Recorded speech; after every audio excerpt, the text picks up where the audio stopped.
고조선이 멸망하게 되고요. 그 전까지는 고조선에 대해서 알아봤는데 고조선도 이제 시간이 흐르면서 멸망하게 됩니다. 멸망하는 내용에 대해선 선생님이 따로 영상을 제작해서 준비해 보도록 하겠습니다. 교과서에는 이제 그런 내용이 없어서 바로 이제 발전 과정에 대해서 설명을 하는데요. 이제 고조선이 멸망하고 이제 우리나라와 주변 지역에는 이제 여러 국가가 등장을 하게 되고 그 중에서도 우리 친구들이 많이 들었던 특히나 이제 잘 알고 있는 삼국이 등장하는데요. 바로 고구려, 백제, 신라입니다. 이 고구려, 백제, 신라는 세 나라 모두 왕의 권력을 강화하면서 체계적인 국가를 만들게 되는데요.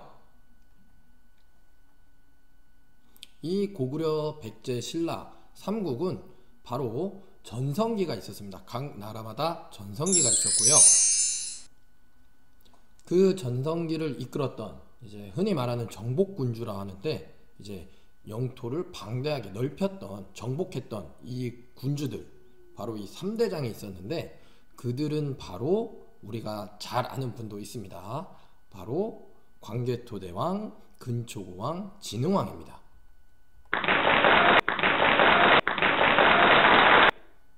자, 지금 보시다시피 광개토대왕, 근초고왕, 진흥왕이 각 나라의 전성기 발전을 일으켰던 왕들인데요. 우선은 우리가 이제 먼저 알아볼 왕은 가장 먼저 삼국 중에서도 발전, 죄송합니다. 발전을 일으켰고 그 다음에 전성기를 일으켰던 백제의 근초고 왕입니다. 자,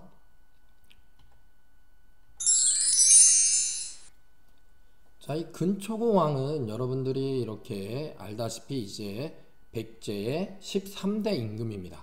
자, 몇 대 임금인지 알면 좋겠지만 뭐 꼭 이 부분은 외우라고 하진 않겠습니다. 그래서 백제의 왕이었다라는 것 정도는 기억을 해두시면 좋겠고요. 백제의 전성기는 바로 근초고 왕이 있었던 4세기 301년부터 400년 사이인데 이제 그 기간 중에서도 근초고 왕이 이제 활동했던 346년부터 375년 이라고 이렇게 생각을 하시면 되겠습니다. 그래서 이 4세기 때 백제가 전성기를 이루었다라고 보시면 되고요. 근초고왕이 한 일로는 이제 백제 한강 유역을 중심으로 이제 남쪽으로 영토를 확장해서 그 다음에 이제 백제의 영역을 넓혔다라는 것과 그 다음에 이제 중국하고 그 당시 외거든요. 일본하고의 이제 교류가 이렇게 이루어졌다라는 겁니다. 특히나 이제 일본하고의 교류는 무엇을 통해서 확인할 수 있냐면 이제 일본에 이제 보관하고 있는 칠지도를 통해서 확인을 할 수 있거든요.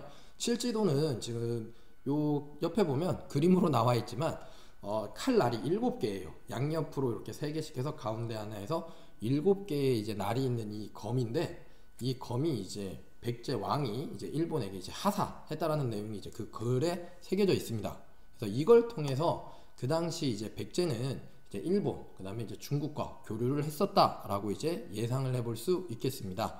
그 다음에 이제 남쪽으로만 영토를 넓힌 게 아니라 이제 북쪽으로도 이제 진출을 하게 되는데 이제 그 당시 북쪽은 고구려가 있었습니다. 그래서 고구려를 공격해서 북쪽으로도 영역을 넓히게 됩니다. 자, 그러면 이때 이 근초고 왕과 이제 영토 다툼, 이제 영역 다툼을 했던 고구려의 왕이 누구냐? 바로 이분입니다. 고국 원왕인데요. 근데 이제 처음부터 근초고 왕이 이제 고구려를 침략한 게 아니라 처음에는 이제 고국 원왕이 이제 고구려의 고국 원왕이 백제를 공격을 합니다. 이게 이유가 있습니다. 일단은 북쪽으로 영토를 넓히기가 조금 힘들어요. 중국과 이제 그 위에 고구려 위쪽에 있던 이제 부족들, 이제 국가들에 의해서 이게 위쪽으로 영토를 넓히기가 어려우니까 이제 눈을 돌려서 남쪽으로 영토를 넓히려고 합니다. 자, 그러면서 처음에 고국 원왕이 이제 기병과 이제 보병들을 모집을 해서 2만 명의 병력을 이끌고 백제를 이제 공격을 하는데요. 하필이면 이제 그 당시 근초고왕의 능력이 워낙 뛰어났을 뿐만 아니라 지휘 능력, 그 다음 첩자들을 다루는 능력, 그 다음에 이제 일관된 명령 체계와 이제 고구려군의 핵심 군대들을 이제 타격하는 이러한 능력들 때문에 자, 고구려가 이겼을까요? 졌을까요? 네, 딱 봐도 느낌이 오죠. 고구려군이 패배하고 백제군이 승리를 하게 됩니다.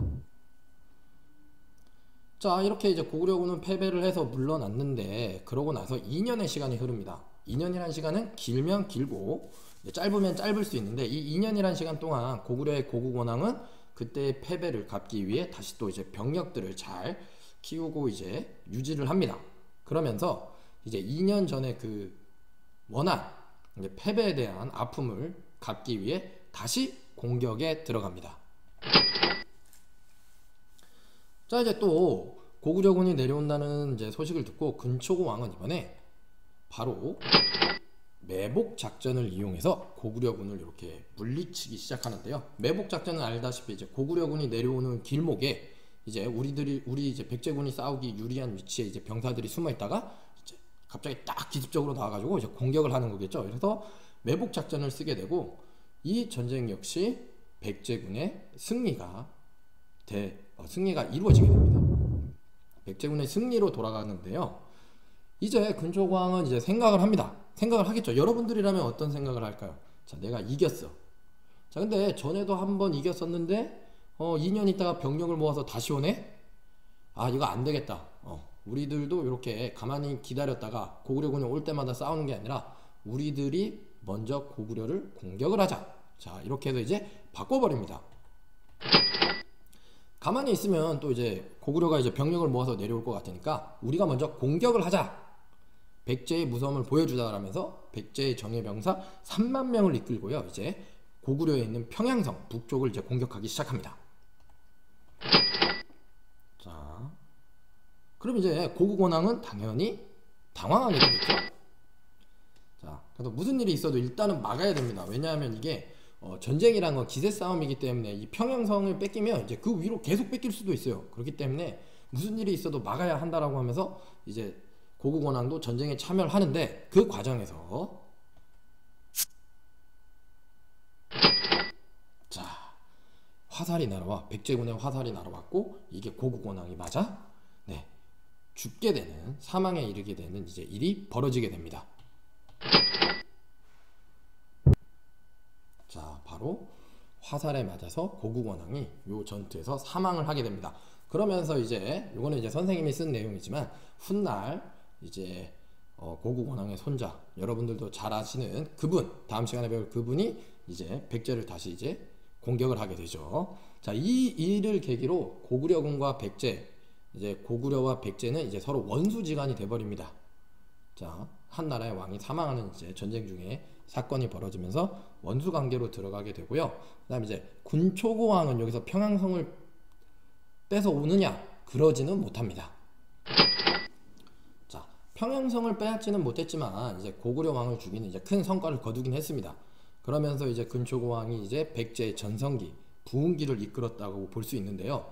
근데 이제 모든 역사를 이렇게 공부하다, 여러분들도 공부하다 보면 알겠지만 이렇게 그 나라가 발전하다는 시기도 있지만 그와 반대로 쇠퇴하는 시기도 있습니다. 자, 백제가 이때 전성기를 이루었을 때 이 전성기를 잘 이끌고 유지했다라면 이제 뭐 삼국을 이제 과연 신라가 통일했다라고 보기 어려울 상황이 예상해 볼 수도 있겠지만, 뭐 결과론적으로는 신라가 이제 통일을 하게 되고, 자, 그 얘기는 백제가 4세기 땐 부흥했지만 그 다음에는 점점 쇠퇴를 했다라고 볼 수 있겠죠. 결국 근초고왕이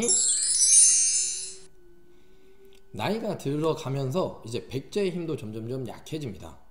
그리고 이제 근초고왕이 죽기 전에 1년 전에 고구려에 이제 새로운 정복군주가 태어납니다. 이거에 대해서는 다음 시간에 우리 친구들 한번 알아보도록 하겠습니다. 자, 오늘도 영상 끝까지 지켜보고 영상 보느라 고생 많으셨고요. 다음 시간에 또 새로운 내용으로 만나도록 하겠습니다. 감사합니다.